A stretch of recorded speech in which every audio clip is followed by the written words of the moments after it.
یہ بل کا مقصد تھا کہ کوشش تھی کوئی کتا، کوئی دلہ، کوئی بغیرت، یہ میں نے دو تین جو سخت جملے کے آپ اسے گالی سمجھیں، جب ایمان پہ اور نبی کی ذات پر حرف آتا ہے، بات آتی ہے، تو کوئی خدا کی غیرت کو بھی جلال آ جاتا ہے۔ جن کو آمینہ کے لال صلی اللہ علیہ وسلم فرمائے کہ تمہارے بدلے اللہ دے گا، تم نے اسلام پر میرے پر اتنے احسان کیے، بدلے نہیں دے سکتا، تو تیرے ملک کے اندر اگر ان کو رضی اللہ عنہم ورضوا عنہ کہہ دے تو تیرے دل کے اندر درد کیوں اٹھتا ہے؟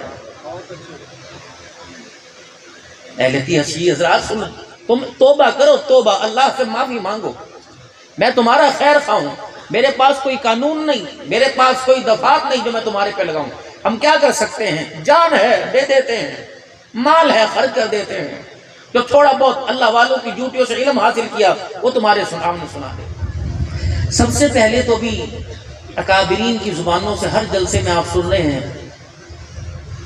تحفظ نموس صحابہ اہل بیت علیہم الرضوان پر جو یہ بل پاس ہوا، یہ ہے کیا؟ پوری دنیا کا کفر، اہل تشیع حضرات اور بہت سارے ان کے ساتھ لگ کر واویلا کریں، بیٹھے ہوں گے بہت سارے یہاں پہ، یہ بل ہے کیا؟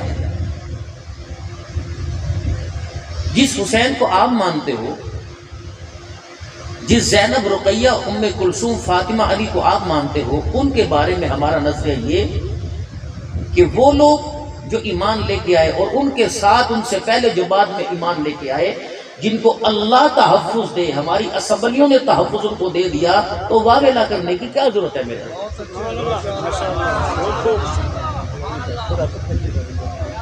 دیکھو، اللہ نے تحفظ دیا،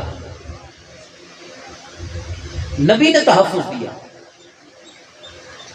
حسین نے ان کے دروازے پر پہرا دے کے تحفظ دیا، تو ہم ان کو تحفظ دینے کے لیے اگر خوشی منائے، کوشش کریں، جاننے دیں، تو اس کے اندر ناراضگی کی کیا بات؟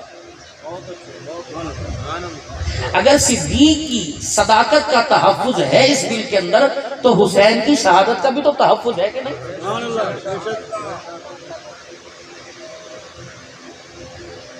جن کے ایمان کی قسمیں اللہ اٹھائے، جن کے ایمان پر اللہ راضی ہو، جن کو قلوبہم للتقویٰ کا اعزاز اللہ دے، میں تیری گندی اور پلید زبان سے ان کو کافر سنوں، میں مر جانا تو بہتر ہے، میرے ایمان کی غیرت یہ گوارا نہیں کرتی۔ تیرے پڑوسی سے کوئی بدتمیزی کرے تو کہتا پڑوسی حیا کر، میرا پڑوسی ہے۔ تیرے ووٹر سے کوئی بدتمیزی کرے، کہتا حیا کر، میرا ووٹر ہے۔ جنہوں نے محمد الرسول اللہ کی اس وقت سپورٹ کی جب گلیوں میں کوڑا پھینکا جاتا تھا، کانٹے بچھائے جاتے تھے، اگر تیرے پڑوسی پر حرف آئے تیرے سے برداشت نہیں ہوتا، محمد کے یاروں پر حرف آئے تو خدا سے کیسے برداشت ہوتا ہے؟ اس کو واضح، اور ہمارے بچوں کو پتہ ہی کوئی نہیں کہ بل ہے کیا۔ ہر وہ بندہ جو تمام صحابہ اکرام کو، ہر وہ بندہ جو تمام صحابیات کو، حضور صلی اللہ علیہ وسلم کے گھر والے، آپ کے رشتہ دار، آپ کی بیٹیاں، آپ کے بیٹے، آپ کے حبدار، جان مال دینے والے، ہر چیز حضور پر فدا کرنے والے، ایک بات تو بتاؤ، جن کو آمینہ کے لال صلی اللہ علیہ وسلم فرمائے کہ تمہارے بدلے اللہ دے گا، تم نے اسلام پر میرے پر اتنے احسان کیے، بدلے نہیں دے سکتا، تو تیرے ملک کے اندر اگر ان کو رضی اللہ عنہم ورضوا عنہ کہہ دے تو تیرے دل کے اندر درد کیوں اٹھتا ہے؟ اہلتی حشی حضرات سنو، تم توبہ کرو، توبہ، اللہ سے معافی مانگو، میں تمہارا خیر خواہ ہوں، میرے پاس کوئی قانون نہیں، میرے پاس کوئی دفعات نہیں جو میں تمہارے پہ لگاؤں، ہم کیا کر سکتے ہیں؟ جان ہے دے دیتے ہیں، مال ہے خرچ کر دیتے ہیں، جو تھوڑا بہت اللہ والوں کی ڈیوٹیوں سے علم حاصل کیا وہ تمہارے سامنے سنا دے۔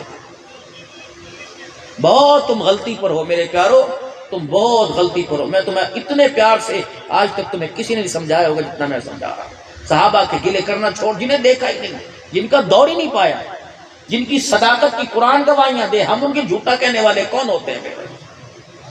یہ بل کا مقصد تھا کہ کوشش تھی کوئی کتا، کوئی دلہ، کوئی بغیرت، یہ میں نے دو تین جو سخت جملے کے آپ اسے گالی سمجھیں، جب ایمان پہ اور نبی کی ذات پر حرف آتا ہے، بات آتی ہے، تو پھر خدا کی غیرت کو بھی جلال آ جاتا ہے۔ اتنا ہی کہا تھا نا انک لمجنون، اس کی باتیں نہ سنو، معاذ اللہ حضور صلی اللہ علیہ وسلم کے بارے میں تو دیوانہ ہے، یہ تو مجنون ہے، یہ تو وہ بات کرتا ہے جس بات کا سر پیر نہیں ہوتا۔ اللہ نے جواب دیا تھا عتل بعد ذلک زنیم، اوے حرام زادے بکواس بند کر، تیری جرت کیسے ہے میرے محمد کی ذات پر انگلی اٹھانے کی؟ اللہ نے کہا او حرام زادے، یہ تو سادہ سا درد مولا معظم کریں گے۔ تو معلوم ہوا جو نبی اور یاران نبی پر انگلی اٹھاتا ہے اللہ اسے حلال زادہ کہتا ہے، نہیں اسے حرام زادہ کہتا ہے۔ اس بل کا مقصد یہ تھا کہ ہر کوئی جو ناموس صحابہ، عزت صحابہ، کردار صحابہ، وقار صحابہ، رفت صحابہ پر انگلی اٹھائے، ہم اس سے نہ نبٹیں، ہم بازاروں کے اندر لڑائی نہ کریں، آپس کے اندر ایک دوسرے کی دکانیں نہ جلائیں، آپس کے اندر بازار نہ جلائیں، ایک دوسرے کے باغ تباہ نہ کریں، بلکہ قانون ایسا ہونا چاہیے جس طرح قائد اعظم کی ٹوپی کو تحفظ ہے، محمد کے یاروں کو بھی ایسے تحفظ ہونا چاہیے۔ یہ بل پاس ہوا، اب لوگوں کو تو پتہ نہیں منہ میں مرچیں لگتی ہیں، کئیوں کو نیچے سے مرچیں لگنے لگ گئی۔ اور اس بل کا کوئی مقصد نہیں، نہ کسی کو کافر قرار دینا، نہ کسی کو مسلمان قرار دینا۔ جو صحابہ پر، خلفائے راشدین پر، جو تمام نبی کے صحابہ جنہوں نے دیکھ کے کلمہ پڑھا یا نبی نہ تھے حضور کی مجلس میں حضور سے کلمہ پڑھا اور پھر اس کلمے پر موت آ گئی، آپ میں مانے نہ مانے، اللہ نے اسے قیامت کی صبح تک صحابہ کا سرٹیفکیٹ اور ٹائٹل اللہ نے تمغہ عطا فرما دیا۔ یہ گلے آپس کے اندر ختم کر، جنہیں دیکھا کوئی نہیں 1400 سال پہلے،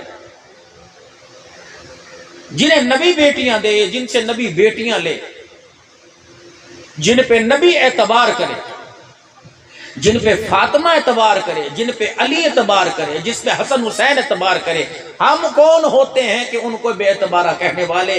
جب یہ بل میرے عزیزو 37 سالہ جد و جہد، 37 سال کی کوشش کی، یہ غلامان صحابہ کی قربانیاں اور آپ کی دعاؤں کا نتیجہ تھا۔ سبحان اللہ۔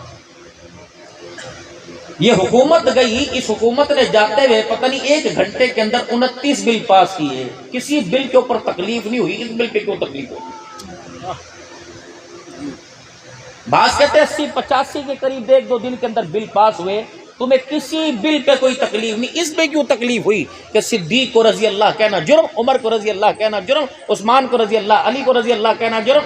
میرے بھائی یہ جرم ہے، تو پھر یہ جرم ہم گھروں میں نہیں کریں گے، ممبروں کے اوپر آ کے کریں گے۔ عظمت صحابہ زندہ باد، عظمت صحابہ زندہ باد، عظمت اہل بیت زندہ باد۔ ماشاءاللہ۔ اب آپ کی ذمہ داری کیا ہے؟ آن دی ریکارڈ ہے الحمدللہ۔ ساؤتھ افریقہ کے اندر میرا جو جمعہ چلتا تھا 120 ملکوں کے اندر وہ ریکارڈنگ ہوتی تھی، ریڈیو پاکستان، ریڈیو ونڈا ریڈیو تھا وہاں کا، اور یہ بھی پورے کیمرے میں پوری دنیا کے اندر آواز جائے گی۔ ہماری ذمہ داری کیا ہے؟ بس زندہ باد اور مردہ باد کا نعرہ لگایا، چاول کسی کو ملے نہیں ملے، اگلے جلسے کی تیاری میں چلے گئے۔ صحابہ کو کتابوں سے نکال کر، صحابہ کی زندگی کو کتابوں سے نکال کر اپنی زندگی اور اپنے بچوں کی زندگی اپنے گھر کے اندر اپنی زندگیوں کے کردار کے اندر لے کے آئی۔ ہمارا تو پتہ نہیں کیا حال ہے، مہینہ چڑھتا ہے ایک کتاب کھولتے ہیں، بس پھر اس مہینہ ختم ہوتا ہے، کتاب بند، پھر دوسری کتاب لے کے بیٹھ جاتے ہیں۔ میرے محترم دوستوں، بزرگوں، ذی شعور لوگ ہو، عقل والے لوگ ہو، محبت والے لوگ ہو، پیار والے لوگ ہو، اللہ بھی اپنے بندوں سے پیار کرتا ہے اور اپنے بندوں سے پیار کرنے کا حکم دیتا ہے۔ سمجھا دو کہ جو اس وقت سازش ملک پاکستان کی، ملک پاکستان کو تباہ کرنے کی، امریکہ کو کیا پڑی؟ صدیق کو رضی اللہ عنہ کہ امریکہ کو کیا تکلیف ہے؟ روس کو کیا تکلیف ہے؟ جن کا نبوت سے کوئی واسطہ نہیں، ان کا صدیق سے کیا واسطہ؟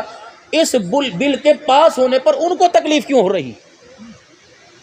یہ ایک عالمی سازش ہے جو اسلامی برادری کو اکٹھا نہیں ہونے دے رہی، جو مسلمانوں کے اندر اتحاد پیدا نہیں ہونے دے رہی، جو ہمیں ہمارے مقدسات سے دور کیا جا رہا، ہمارے بچوں کی زندگی کے اندر وہ زہر گھولا ہوا ہے جس کو آپ نے اس وقت ہاتھ، بہت اچھا بھی ہے، بہت